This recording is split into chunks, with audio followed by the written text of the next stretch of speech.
All hail the female gaze. Shonda Rhimes is the highest paid showrunner in television. Issa Rae is the first black woman to create and star in a premium cable series. And Lena Waithe is the first black woman to win an Emmy for comedy writing. The diversity of their work is remarkable. From the illest music videos, to hilarious television series, to international blockbusters. The only thing women filmmakers have in common is their gender. But for all the breakthroughs in recent years, there are still hurdles preventing true gender parity.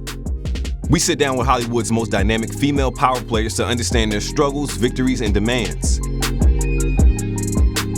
Equality in filmmaking starts right now. This is Complex Conversations. Women Behind the Lens, with your host, Jemele Hill.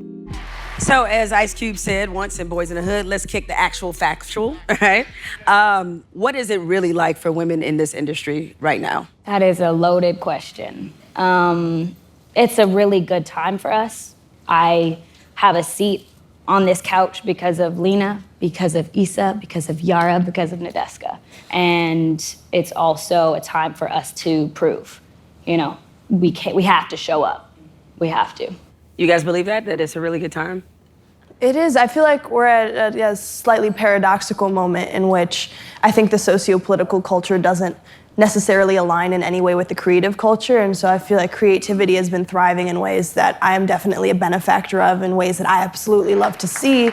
I think what it's highlighted is, I think, like, when you look at this movement of equity, especially in terms of holding people accountable, that's because females now have a new level of accessibility. The fact that we're able to say, I'll fund your film, I'll fund this, I'll fund your project. And so I feel like that's led to a new level of freedom, and now it's time to create more insidious infrastructural change to make sure it's not just a trend, and to make sure that next year we're dealing with just an increase and a growth of more faces. Mm-hmm. Issa and Lena, given where you are, you all have a little bit of a different perspective. Do you both feel like this is a good time? Because you've seen both sides of this. Yeah. The bad times, the good times, all of that. I definitely think now women are talking to each other. And I think we realize that there's power when we come together. Rather than just keeping information, when we share it with each other, we see a power in that. And we see real change coming from that. Because I think there used to be these whispers of this happened or that going on, and now we're shouting it, and we're tweeting about it, and we're posting about it, and we're writing about it. And I think that is really the true power. And also, dudes are just scared now, Yeah. So we get to kind of use that to our benefit a little bit. So do you feel like women, we still care far too much about getting male respect? I'm just like, for what? I think there are a lot of, as Yara was mentioning earlier, now there's so many female studio heads, there's so many women who have the power to pull the trigger, who are listening. I think I just don't really focus on the male opinion as much as the female opinion. Right? Well, do you think we still care too much about getting male respect? Sometimes we care too much about what other people think, period. That's why it's like only like me and 3 other black people that's out, you know what I'm saying, in the industry. It's just the numbers don't add up. I was just me, Wanda, Kid Fury, or RuPaul. It's like... Yeah, I think sometimes it's not so much caring about men's opinions, but to be honest, especially in a field like hip hop where we work, on Everyday Struggle, our audience is 90% men. So it's not necessarily that you care about their praise or their attention the most, but they are a big part of the audience, right? But I think everyone would feel I want to be respected equally across the board. Now, early on, I know we all had that moment where talking to a mentor, just another woman, period, where they gave you advice about how to navigate things in your industry as a woman. When you think about the advice you were given, what advice actually worked and what advice actually didn't work? You have to fight this feeling, this self-doubt, these perceptions put onto you, and maybe these, vulnerabilities you have about yourself in your head. You have to fight those because you have a responsibility to tell that story, get yourself out of the way so you can pierce through and tell that story. So that's something that I hold close to myself is fight those feelings, tell the story. Being a woman of color, especially when you're moving through corporate America, you're moving through a boardroom, you have to be really cognizant of how sort of you speak or you present yourself. Because there's the E word. Emotional is a word I feel like they throw at women a lot. I've worked with some insane men who will scream and flip tables over and do crazy things, but they're never called emotional. That's just them being aggressive, you know what I mean? But I've always been told to, you know, work hard, but just be conscious of the way you speak and present yourself. Just a general mantra of my family is that wherever we go, everyone comes up with us. And so it's really important that, you know, I have a team of color. I'm really proud of my team in front of and behind the camera because it's gender balanced, it's diverse, we have so many voices, and it's really important to us that every time we move forward, or any monumental moment in my life is a monumental moment in everyone else's life. I think something that has proven to be nothing but successful, because you get to surround yourself by people who are deeply invested in you, and you get to deeply invest in people around you. And in terms of what didn't work, I mean, I can't really recall any because I think I just blocked it out. I was told to sort of keep your head down and, you know, try not to make waves, and I think that's terrible advice to give to women, you know what I mean? Because we often talk ourselves out of so many opportunities and things because we feel like we don't know enough, or that this isn't something we should be doing, that we don't belong in particular space. So I'm curious if you guys were told kind of the same thing. Yeah, I think for a while I focused on not rocking the boat and being likable. I think, you know, as women, even hearing male executives that I work with in pitching certain directors, hearing them say, well, so-and-so is difficult, so, and it's just like, what do? Did they just speak up? Did they just not like something that you said? Do they, you know, what makes them difficult? And in some ways that meant that I suppressed what I really thought, or that meant that I suppressed the vision, or denied myself and denied my creativity. And we do get one shot in some cases. It's either you speak up and it's done the way you want it, or you suppress it and then you're mad at yourself that you didn't speak up and the show is gone or the project is gone. It is terrible advice, and I'm so glad that I listened to other people. Jemele, did it take you a long time to get more comfortable speaking up in those situations? You know, I guess because I've always been that person, so I can't remember not being that. You know, I'm from Detroit and grew up with a lot of strong women, and what taught me to be a savage was actually us playing Monopoly a lot. And like, I've seen literally like people not speak in my family for months. And it's like, if you can sit there and handle getting roasted and your ass whooped in Monopoly, then you can handle the real world. So I just drew a lot of parallels from that. That's good advice. Yeah, you know what I'm saying? That's really good advice. But Nadeska, now that you've spoken up, I want to ask you, I mean, everybody on this panel has had like a breakthrough moment. What was most helpful for you when you had that breakthrough moment where you knew you were cutting through and actually were getting to the place that you wanted to be in your career? I think when I was young, I was a bit naive, right? I look at all the women that I admire and I imagine that their life is so beautiful every day and it's so glamorous and it's really easy for them to maneuver and give, or it's really not, it's very difficult. And so for me, there are moments where it's sort of overwhelming. You know, you feel pressure from internally, externally, the internet. So for me, it's my self-discipline that keeps me going. Because there are many days I feel depressed, I'm overwhelmed by my job, I feel alone, I feel like there's not anyone I can talk to who knows exactly what I'm going on. And in those moments, it's my discipline is the only thing that keeps me going and gets me over those humps. It's interesting. I think the moment for me was when I started to really trust myself as a writer. I think sometimes you can get so stuck on trying to make sure it's exactly right.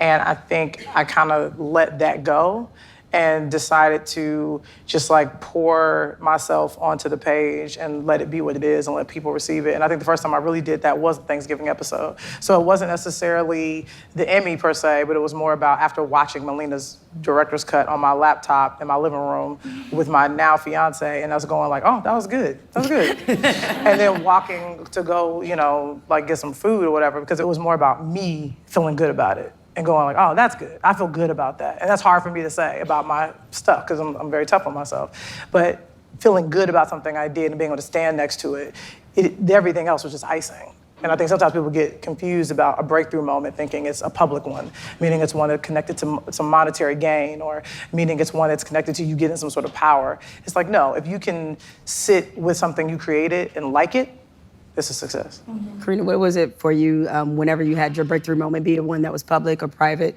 What did you feel like was most helpful once you had that moment? It was a private moment. I feel like it was earlier this year that I had realized that I had a voice and people wanted to hear that voice. And it was at that moment that I realized, okay, I have a new perspective and I need to stay true to that.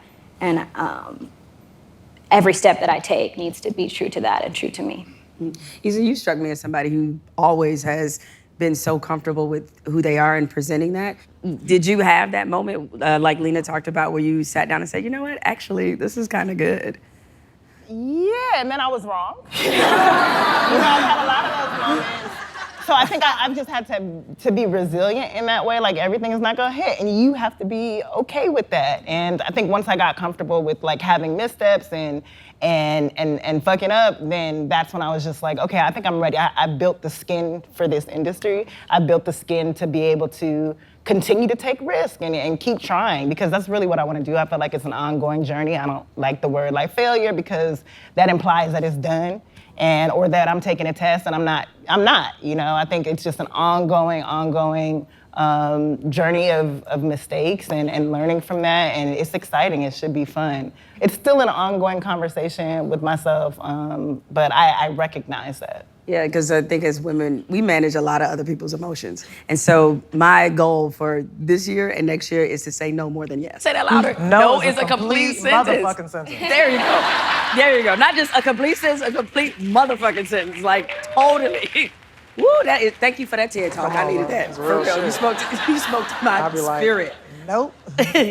Now, Karena and Lena, what you guys both have in common is you both started as assistants. Like, you were an assistant to the EP on Girlfriends, yes. Correct? All right. Gina Prince Bythewood and Ava DuVernay's assistant, And you were an assistant to Director X.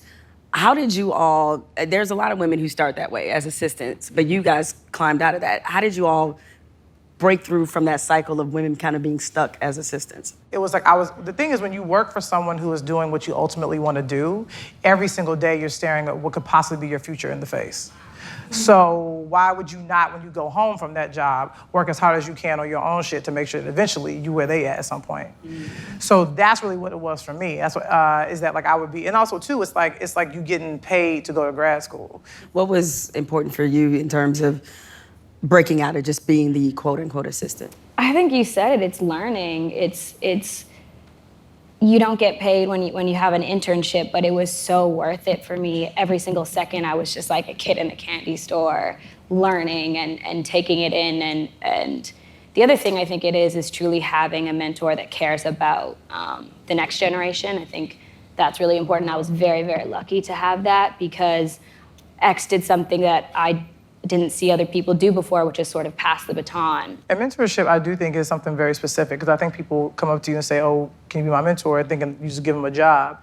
And Right. I feel like that, depending on where you are in your creative journey, could be the worst thing in the world. Because what I always try to tell people, I compare it to swimming, where it's like, if you don't know how to swim, I'm not gonna throw you in the deep end. So my thing is, I'm a big believer in true mentorship, which is asking you questions more than you ask me, and really figuring out where you wanna be, where you wanna go, and where are you right now, and that'll help me kind of point you in the right direction. A lot of my mentorships have come from my friends or the people that have been around me, and it's been, hitting up the people that I went to high school with, hitting up the people I've been in college with. They've just been always around. They've been in every production I've been in, either behind the scenes or in front of the camera. So I've just had a lot of the community. I've leaned on them, and it's really the people that have been next to me that have grown with me, and I wouldn't have it any other way. Nadeska, as somebody like Karena, you guys are in hip hop, which is a totally different, beast and animal from some of the other industries represented here. So what advice would you have specifically for women who want to do what you do in terms of being an entertainment journalist and just dealing with those inherent challenges that come with being not just in a male-dominated industry, but one that's often just totally disregarded and disrespected women on basically every level? I think, like Karena says, being sort of prepared, so well immersed in your work, like really knowing your craft. And then also having a team of people around you who are close. And it doesn't have to be a professional team. It could be your best friends, your family, like a support system, because you're gonna have days where the industry, it hurts a little bit, you know what I mean? I would say as a woman, so I'm the executive producer of Everyday Struggle, and still every time I walk into a room, if they're artists like coming to the show, I feel invisible. They're always gonna talk to my co-host or any male in the room. The male could be an intern, and I'm a decade into this industry, but they'll still ignore me. Those moments don't disappear. Like a decade in, it still happens. You still have moments where you feel like that, but those are just moments. I feel funny every time inside, but you just have to keep a straight face. You have to just be tough on the exterior sometimes, period. You have to keep it together. So it's just like, whatever you're feeling, you don't have to necessarily express that emotion. I'll suck it up for an hour and smile and do my job and stay calm and super composed, and then I'll go home and feel miserable for the rest of the night. That just is what it is sometimes. Like, and that's what no one told me when I was younger. But do you have a support group? Huh? Do you have a support group? My best friends, you know, and they're so funny in like our group chats, even when people are attacking me on the internet, but they get so upset. They send me screenshots. Can I go cuss this person out? I'm like, there's no point. There's no point. I have a lot of West Indian friends who like, they want to cuss someone out all the time. So yeah, you need your people who are gonna hold you down, but just know you have to like just learn to deal with that and not internalize it so much. Yara, how do you handle it? I think what's funny is being just 18 and figuring out the world and also figuring out this industry. That's something that I've bumped up against, this idea of to be a creative. It's really counterintuitive to be in a field in which you're supposed to be so in touch with yourself and with the world around you. You're supposed to also build this barrier to the world in order to deal with it. And so I feel like that's why female presence, or really any intersectional presence in this industry, is so necessary, because it's constantly, just in the most basic level, normalizing our presence. Because I mean, I have a deep belief that you shouldn't have to have a thick skin. The idea that in order to survive, we're constantly being put up against other people and proving that we have to suppress the very thing that made us intrigued or interested in this craft. Now, Lena and Issa, you guys have reached a point where, because of your success, now everybody wants to work with you and wants you to be a part of something, put your name on it, all those sort of things. So how do you discern at this point in your career what you want to be involved with and what you don't? The big thing for me is always, it has to haunt me. You know, it has to keep me up at night. I have to not be able to stop thinking about it. I have to think, why didn't I think of that? Like, those are the things that I have to feel and think. And I have a wonderful exec, Rishi Rajani, who's on my team, and my manager, and all the folks at WME are really helpful. And the truth is, at the end of the day, you know, white folks are still making money off of black bodies. It's just we're not in the field anymore. And who's really making the money at the end of the day? And just making sure there's just more ownership and us working smarter and not harder. So yeah, but there's a lot that goes into what we decide, and anything that comes out with my name or my brand or Hillman Grad Productions on it, you better believe it's gonna be really, really amazing and be reflective of who I am as a person and how I walk through the world. Issa, what about for you? After a while, I realized like I also don't have time to do this, and also I might not be the right person to do this. And you know, to Lena's point, I do want to be proud of everything that I put out there, and that's why I also think that it's so important to build another network of people. Because what's great about now is like I can say, hey, I'm not right for this, but you know who is this young black writer who's on a show, or this other one that I discovered, and maybe they could work together, and they should be able to do this film, and they would do a much better job than I could. So I think being in that position is great, but it's not gonna be here long if I also don't keep working. And so I found out that like also time is of essence, and I really need to carve out those moments, and that means saying no to certain events or saying no to other things just so I could have the time to continue to be creative. Because there was a whole year where I just wasn't writing anything new, and I just never want to be in that position again. You know, people, they fall in love with that part of it. Like, they fall in love with you being on Insecure and you being on Grownish and all the success you have. I want each of you to talk about some of the less sexy parts of your job that people are not aware of. Like, they love that, you know, Lena creating the shots, she out here doing all that. But what are the parts of your job that are just like, if you knew this was a part of it, you might reassess whether or not you wanted to do it? Doing the thing that I love so much, but also that thing takes me away from the people that I love the most. There'll be times like weeks will go by, I forgot to call my mom back, or I missed the dinner, or I didn't get a chance to go to the family reunion. It's like, but I'm out here trying to leave a legacy, but also have to remember that they are my legacy as well. So that's the thing that sucks the most, is trying to figure that out. But I'm also a person, I'm a believer, you know, I really relate a lot to sports, and I always say, if I can't be Jordan, I don't want to pick up the basketball.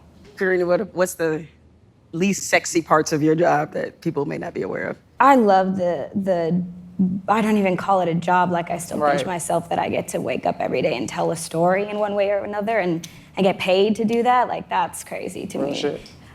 I still haven't figured out how to be good to myself, but we are the vessel that we're making this art through.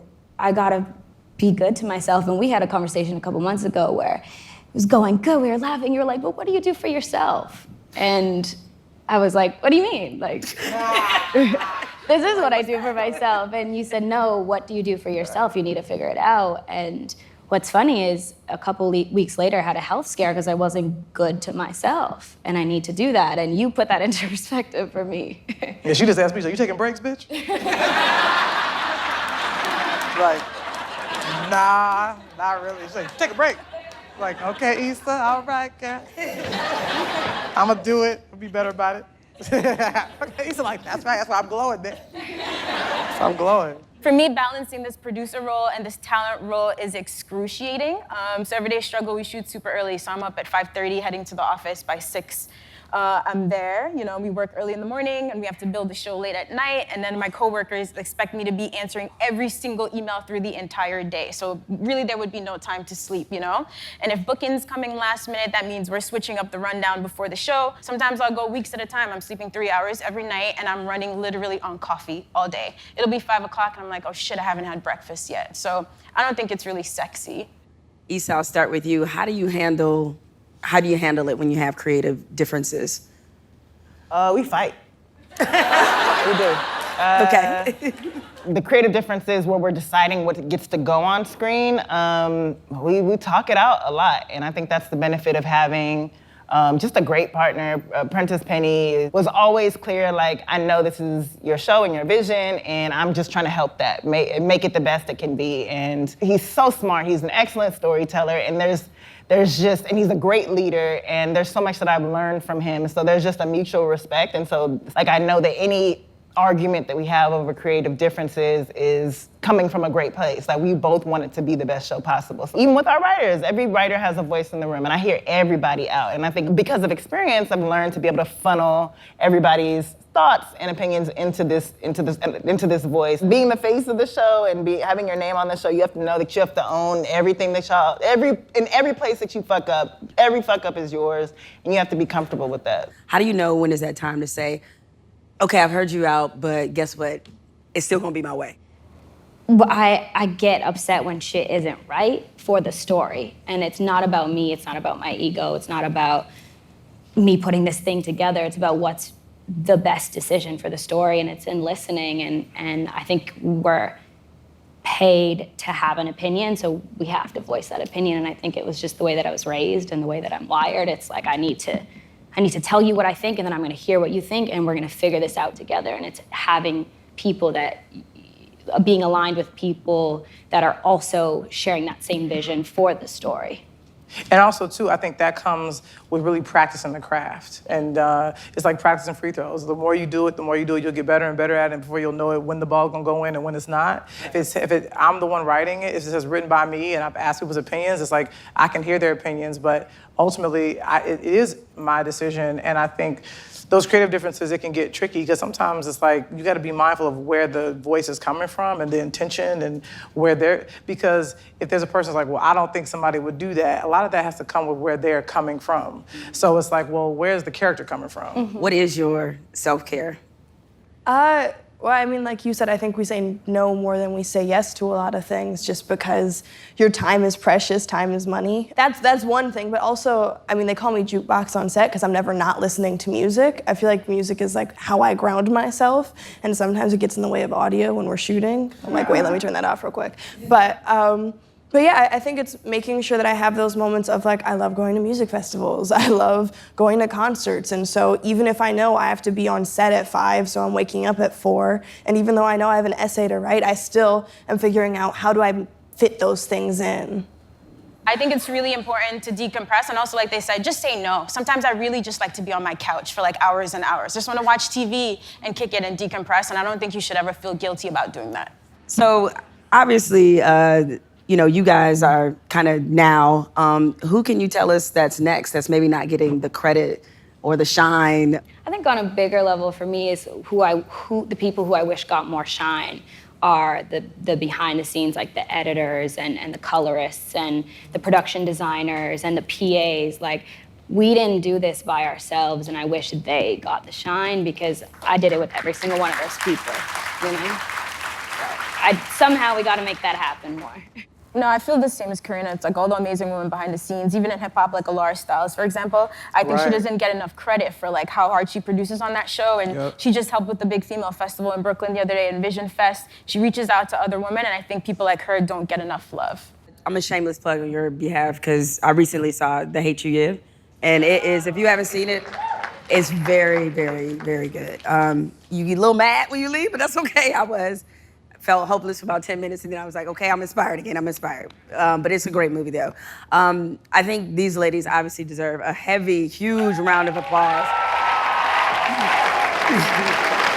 Or standing ovation, that works too.